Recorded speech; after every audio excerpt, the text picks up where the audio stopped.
Coach Tall Guy, coming with you with part number 2 of defensive principles.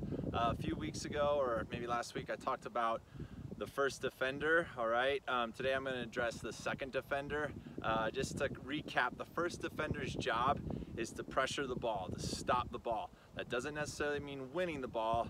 That just means slowing down the attack, slowing down the penetration, getting in front of the ball. All right, today we're going to address the second defender, whose job is to support the first defender. So we're going to talk about positioning, angles of support, how that's going to look, what parts of the field, how do we support in different areas of the field, the middle to the width of the field. So bear with me as we go through this a little bit. I'm excited to talk about this topic. I found that when I watch a lot of youth games, they start to get the idea of stopping the ball.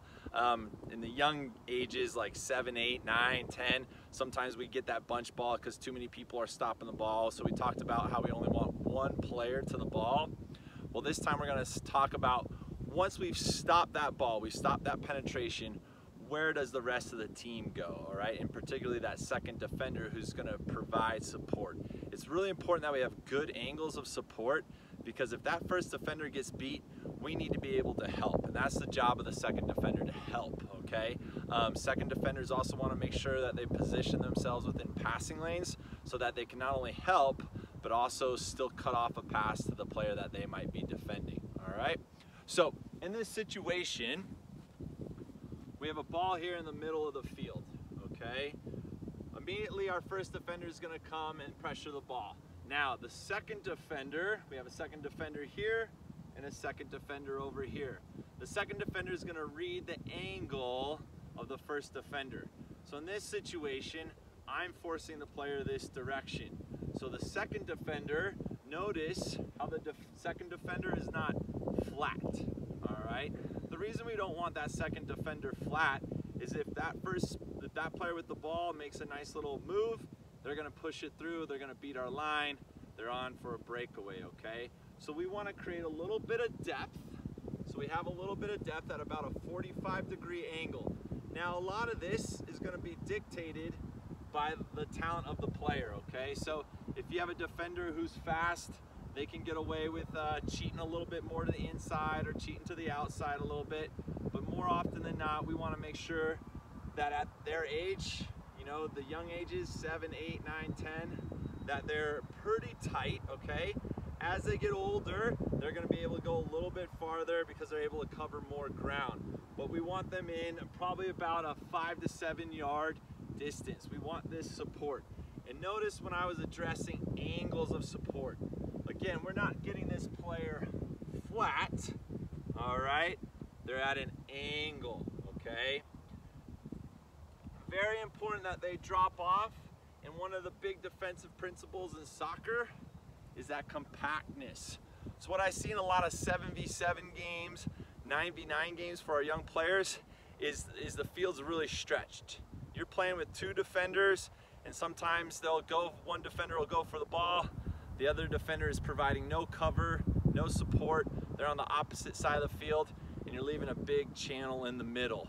Or in some of those recreational games, they're very excited, and you got 2 people going to the ball, and we don't even have a second defender. They're both playing the role of first defender.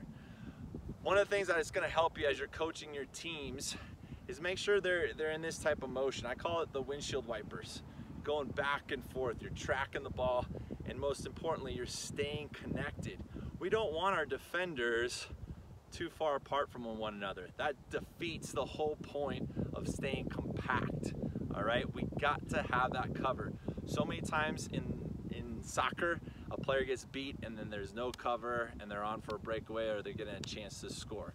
So again, in this situation here, we've stopped the ball in the middle of the field, okay? Our second defenders have dropped off a little bit. They're providing that support, that cover. Hopefully you'll teach your second defenders to read the body language. So in this situation, if I'm forcing the player this direction, my cover, my second defender here, my support needs to be ready to help me, okay? One of the hard things that you'll see a lot of young players do is they'll be in support, they'll have their cover, but they don't check over their shoulder, all right? So they're so focused only on the ball that they don't notice that their the player that they're covering might be making that nice little diagonal run in behind them. They get caught flat. If it's a well-timed pass through, good chance they're going to be onside. So as you are here as the second defender, you're keeping your eye on the ball, but you're still seeing the player that you're covering. Okay, you've got to be aware of that. If you see that player making a hard run, you've got a couple of choices.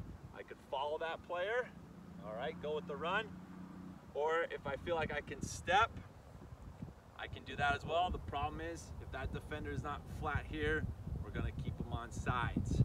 So if I'm the second defender here, the ball's being forced this way, the opposite defender is gonna wanna cheat up and create this offsides line a little bit, all right? So that way we can use it.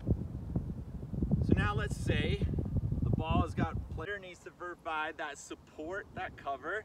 They're gonna drop in, all right? Again, angle, a little bit of depth. All right, hopefully this player is forcing them away from the goal, but this player here, the second defender, the cover, the support, is here in case they get beat. All right, so for you guys who are playing 7v7, this is how it would look. Your outside midfielder would hopefully be dropping back to provide that balance, okay? Now, if you have 3 defenders, we have our first defender here, our second defender, and then our third defender would be tucking in to the middle, keeping that nice offside line. But today we're really only addressing the second defender, okay? This would happen on the opposite side of the field as well. So the main takeaways, once we pressure that ball and stop it with the first defender, we need to make sure that the second defender is getting behind the ball, dropping off at an angle, typically around 45 degrees, and is connected, that means within close enough distance of the first defender to actually help in case that player gets beat. All right, these are big concepts, but in the overall scope of it, defensively, as long as we can stay compact, we're gonna make it that much harder for the opposing team to score a goal. So I would challenge you guys as coaches to take some time during your scrimmages every now and then to freeze it and just kind of reiterate that, hey, dude, we already have one person on the ball. Where does everybody else need to get in behind? This is gonna take a while, but when they start to understand how their team shape moves side to side, forward and back, you're gonna see a lot more success. To sum up, last week we worked on that first defender. First defender's job is what? Stop the ball. That doesn't mean diving in, that doesn't mean getting beat, that means slowing down penetration, forcing the play one way. Today we talked about the second defender whose job is to provide cover and support, all right? They're there in case that first defender gets beat, all right? One of the big things I want you to remind your kids about though is don't get just stuck in this I stare at the ball, because that's when players are going to run in behind. They need to make sure that they're able to see the ball and see if that player is looking to make a run in behind them. This is Coach Tall Guy. I hope you guys had fun with this today. Appreciate everything that you guys are doing for kids. And if you have any questions, feel free to hit me up. Make sure you subscribe to my YouTube channel, Coach Tall Guy here. We'll see you later. Bye.